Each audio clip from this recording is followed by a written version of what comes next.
everyone. I'm Ben Kaplan, Director of Education at JOYVA, and I'm so excited and honored to be here today with Richard and Sandy from JOYVA. Many of us have many memories of JOYVA. Oh, hi, Richard and Sandy. Say hi. Hi. Yes. Yes. I'm Richard. Sorry. I'm Sandy. Great. So many of us have many fond memories of JOYVA at our Passover tables. The jelly rings, all the candies. We have memories of tahina, and we continue to enjoy JOYVA. So I want to start by asking you both, Sandy, Richard, what are you guys cooking these days? I'll start. Yeah, I mean, the pandemic has kind of changed cooking habits a little bit. Strangely enough, we're baking more than we're cooking. I know there have been a lot of stories about everyone making, banana bread and, noodle kugel, but actually we've been making noodle kugel and banana bread in my house. What's interesting about making these recipes is that every time we make a new one, we go to a different recipe, either my wife's mom's recipe or my wife's recipe or my mom's recipe, or the noodle kugel should have sour cream. No, it should have cottage cheese. No, it should have raisins. The noodles should be crisp on the top. They shouldn't be crisp on the top. So because we've been, at home for so long and kind of quarantining, these sort of baking projects have been a bit of a trip down recipe lane and memory lane for us. And the same went for the banana bread too. So it was kind of interesting to play around with all these different recipes and then to actually go through them and see all of the different ones, that we've accumulated over decades and decades. Yeah. Now you guys have a very interesting company history. Can you tell us a little bit about it and what makes the company so special? Sure. Sandy? Me? Yes. Sure. So, I'm fourth generation. Richard is third generation. My great-grandfather, Nathan Radutzky, started the company in 1907, came over from Kiev with a push cart on the Lower East Side and a recipe for halva, and that's how it started. It started as independent halva and candies, and then eventually, like in the 1950s, changed its name to JOYVA, and obviously expanded its product line into jelly rings and marshmallow twists and sesame crunch and tahina on its own. Yes, and I think probably what makes us so beloved and special, besides being around for so long, is that we've had a connection to families and celebrations and gatherings. So for a new set of consumers, there's a bit of a nostalgic thing going on. But what Sandy said is right. I mean, it was, started over 100 years ago, and he's fourth generation. My son, Ben, is also in the business, who's fourth generation as well. So here in our office, we have portraits of my grandfather and my dad and my uncles and Sandy's grandpa, and they look down on us every day to make sure that we're not screwing things up. Do you hear them saying things to you from time to time? Yeah, we definitely hear them saying things to us, believe me. That is not a joke. So for a recognizable brand, I'm curious, because we can identify in the supermarket or wherever we are, oh, those are the jelly rings, those are the sesame candies, that's the tahina. Is there a secret fun fact or two you can share with us about one of these very well-known products that we might not know?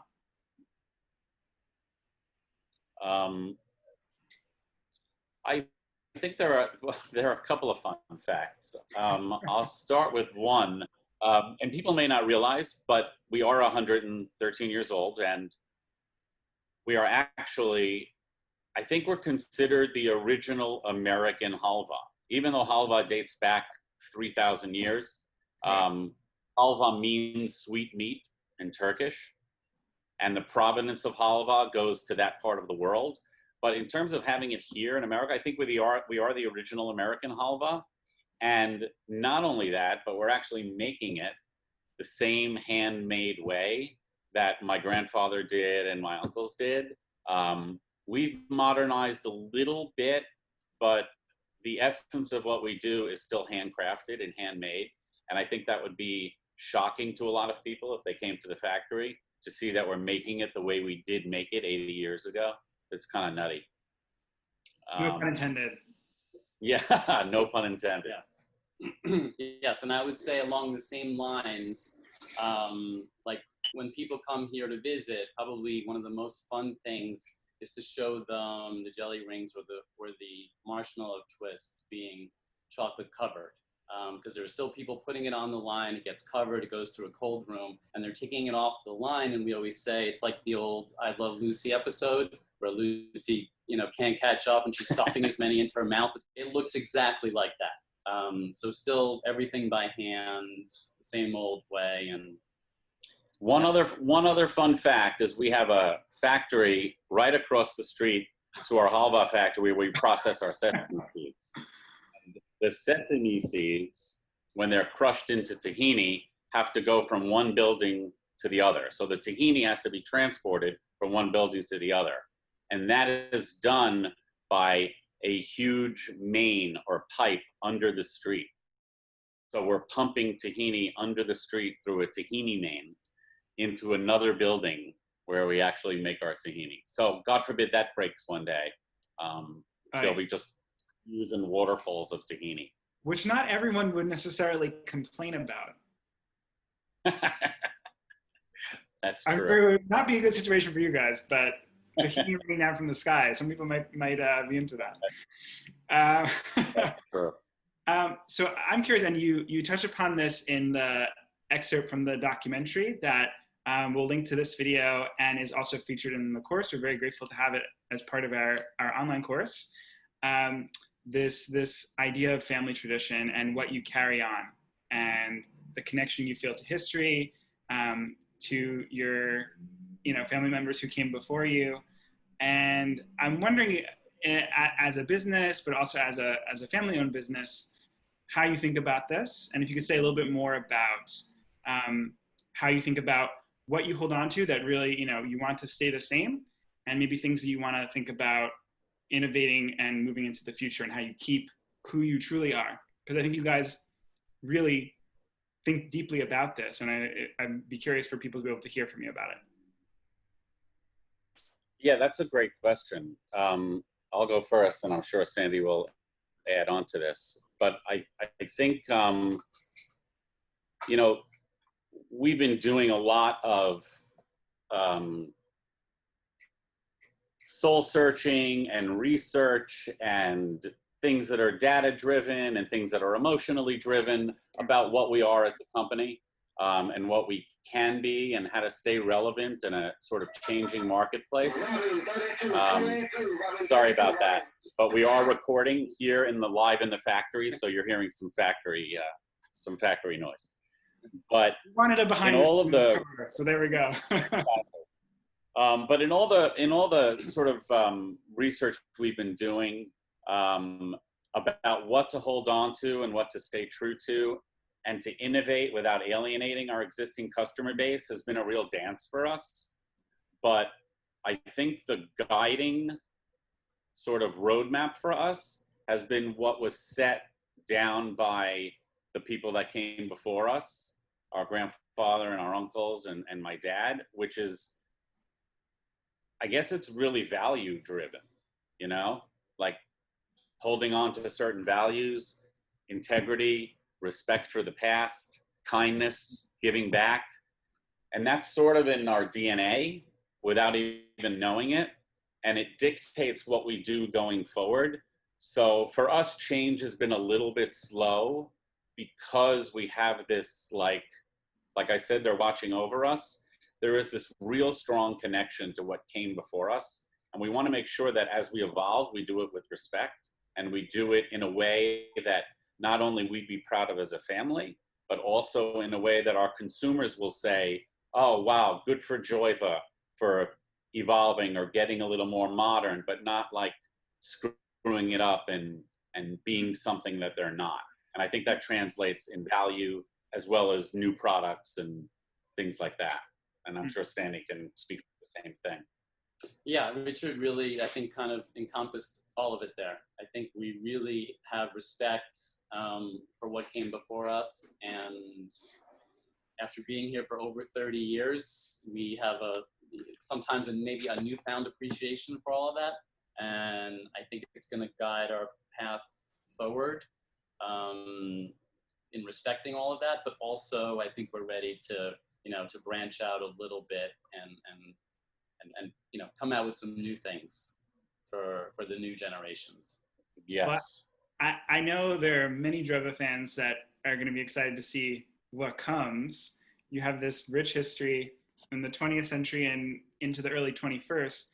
What then do you think JOYVA will look like in the next 100 years, let's say, of its history? Where would you like to see JOYVA go? Sandy? Yeah, I think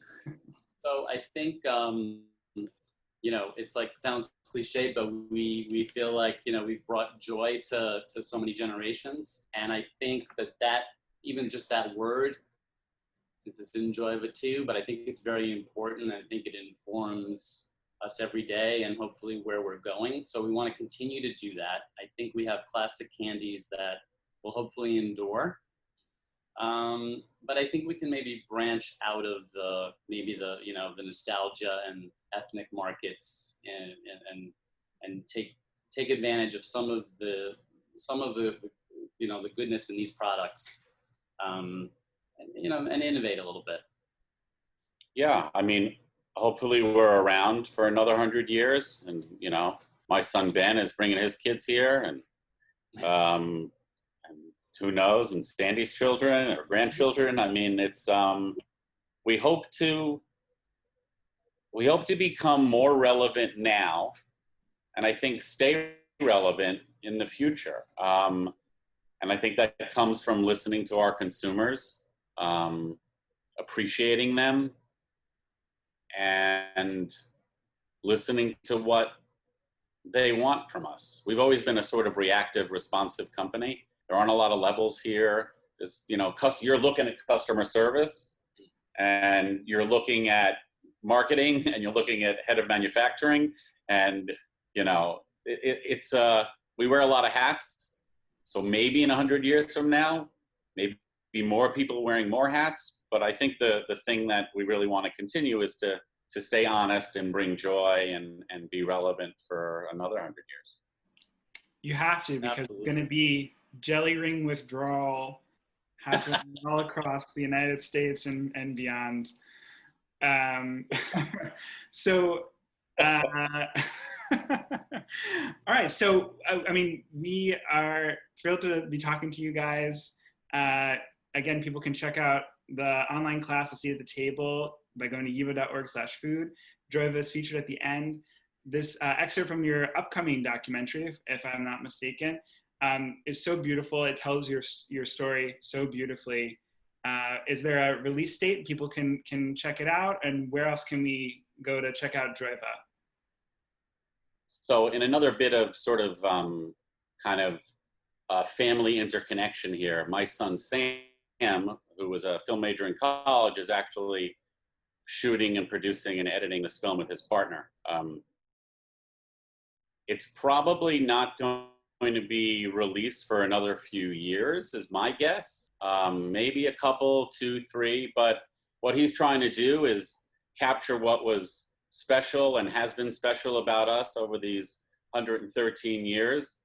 But the documentary filmmaker in him wants to see the drama of what do we do now and what's next and what is the next chapter. And those are real life business decisions that are compelling also. And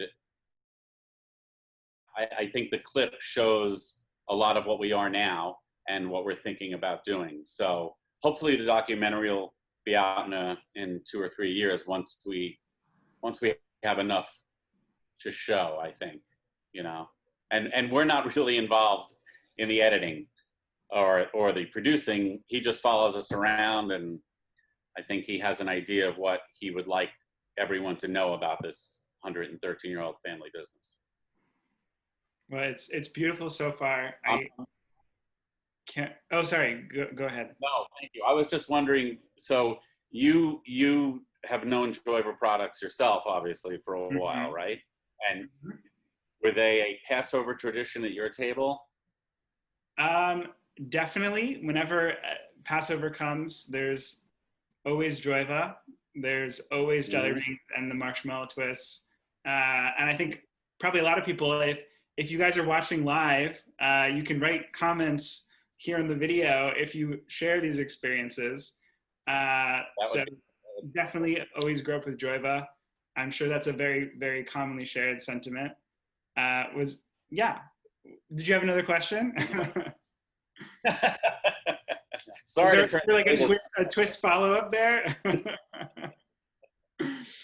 Yeah. So love JOYVA. It's really fun chatting with you guys. And again, yeah, I hope people continue to check out what you're doing and enjoy your products. And they can check out the course. I'm so glad we were able to chat. And we hope to see you back here at some point soon. Maybe we could chat again, or we'll connect, and look forward to chatting with you. Great. Hopefully we can do it in person soon. Fantastic. Yes. Thanks so much for having us. Thanks so much for having us. Thank you, Sandy. Thank you, Richard. Bye. Bye, guys. Soon.